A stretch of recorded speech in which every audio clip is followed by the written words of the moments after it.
L'ENA fête ses 70 ans. L'école a été créée par une ordonnance du général de Gaulle en 1945. Bonjour Nicolas Barré. Bonjour Thomas. Depuis, l'ENA n'a cessé de se réformer et de concentrer les critiques. Bon, s'il fallait la réformer une fois pour toutes, que feriez-vous ?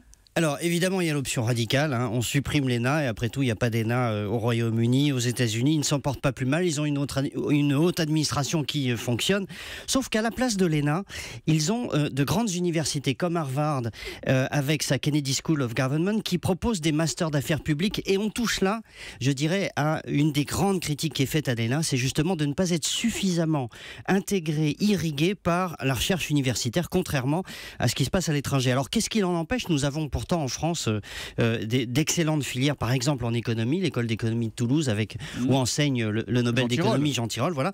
Pourquoi est-ce que le Trésor public ne recruterait pas là-bas ? On ne voit pas pourquoi aussi un préfet ou un inspecteur des finances devrait absolument sortir de la même école. Et je dirais qu'au fond, c'est tout le système de recrutement de l'administration qu'il faudrait revoir et pas seulement l'ENA. C'est-à-dire ? C'est-à-dire qu'en 1945, on avait besoin de gestionnaires pour reconstruire l'État. Plus tard, Pompidou d'ailleurs disait que des énarques, ils étaient les ingénieurs de la République.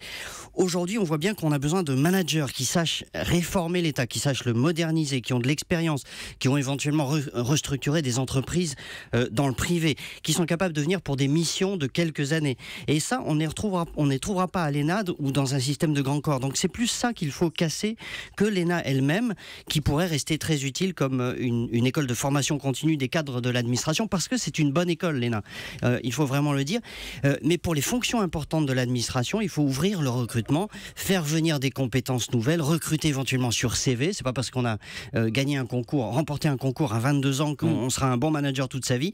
Donc le vrai sujet, vous le voyez, c'est pas tant la réforme de l'ENA que la réforme de l'État qui reste à faire et pour laquelle il faut, là, pour le coup, les bonnes personnes. Il change une lettre, il en ajoute une à la fin, mais le chantier devient gigantesque. Il y a du boulot, nous dit Nicolas Barré, directeur de la rédaction des Échos, l'édito Écho tous les matins à 8h10 sur Europe 1 lundi.